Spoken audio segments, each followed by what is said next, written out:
राहुल गांधी का चुनाव आयोग पर हमला लगातार जारी है और अब राहुल गांधी ने चुनाव आयोग पर वोट चोरी का आरोप लगा दिया है, जिस पर चुनाव आयोग ने जवाब मांगा है और लिखित में इस बात को दे दीजिए। उस पर राहुल गांधी लिखित में कोई भी जवाब देने को तैयार नहीं, लेकिन राहुल गांधी ने चुनाव आयोग पर वोट चोरी का आरोप लगा दिया और जगह जगह पर प्रदर्शन कर रहे हैं।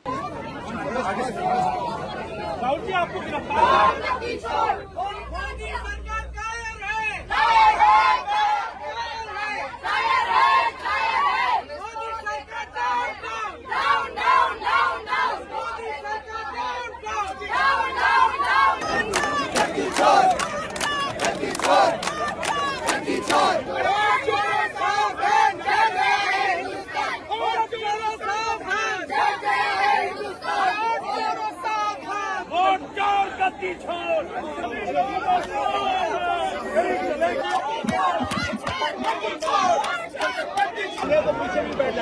एक्चुअली बात नहीं कर सकते हैं क्योंकि सच्चाई देश के सामने है और ये जो लड़ाई है ये राजनीतिक नहीं है, ये कॉन्स्टिट्यूशन की लड़ाई है।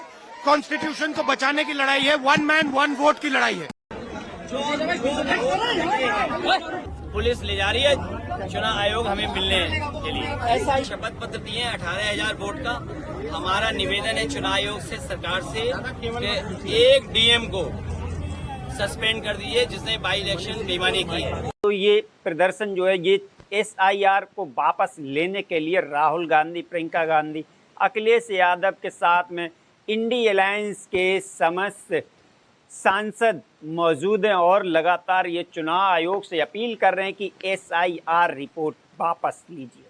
2024 में भारतीय जनता पार्टी की तीसरी बार सरकार बनने के बाद राहुल गांधी ने अब अपना नज़रिया चेंज किया, अपने इरादा चेंज किए और अपना प्लान चेंज किया, लेकिन टारगेट सिर्फ चुनाव आयोग। अभी तक राहुल गांधी चुनाव आयोग पर EVM हैक करने का आरोप लगाते थे। भारतीय जनता पार्टी ने EVM हैक कर ली और चुनाव आयोग इसमें सम्मिलित है। राहुल गांधी ने चुनाव आयोग पर वोट चोरी का आरोप लगा दिया है। लगातार हार उनको पच नहीं रही है और जिसको लेकर के वो सिर्फ और सिर्फ चुनाव आयोग को घेरने में लगे हुए हैं। जी हाँ, ये चुनाव आयोग वोट चोरी कर रहा है। इसका सिलसिला कहाँ से शुरू हुआ? बिहार में होने वाले विधानसभा चुनाव में चुनाव आयोग ने वोटर सत्यापन का कार्यक्रम प्रारंभ किया।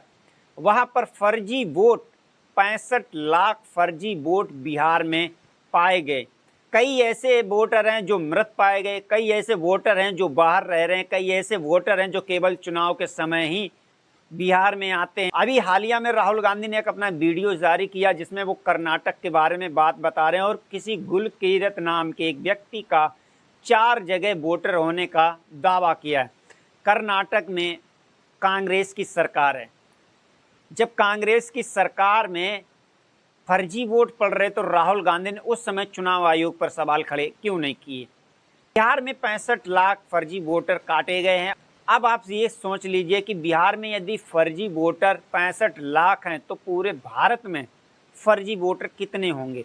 और चुनाव आयोग ने ये ऐलान किया, ये घोषणा की है कि वह अब प्रत्येक राज्य में SIR जांच शुरू करेंगे, जिसके विरोध में लगातार राहुल गांधी, अखिलेश यादव व इंडी अलायंस के सभी समर्थक दल इस पर प्रदर्शन कर रहे हैं। आखिर इन लोगों को दिक्कत क्या है? उन लोगों को सिर्फ इतनी दिक्कत है कि जो फर्जी वोटर हैं कहीं ना कहीं वो काटे ना जाएं। मैं पूछना चाहता हूं, ये जो फर्जी वोटर बने हुए हैं ये किसने बनवाए हैं और क्यों बनवाए हैं? आज लगातार राहुल गांधी कह रहे हैं कि वोट चोरी हो रहे, तो शायद इसका आइडिया राहुल गांधी को स्वयं होगा किस तरह से वोट चोरी किए जाते हैं, कैसे किए जाते हैं, कितने फर्जी नाम बढ़वाने से कितने फर्जी वोट पड़ते हैं, ये राहुल गांधी को बहुत पहले से पता थी। शायद राहुल गांधी इसी काम को अंजाम देने के लिए कई सालों से प्रयास कर रहे हैं, लेकिन वो प्रयास विफल होता जा रहा है। क्योंकि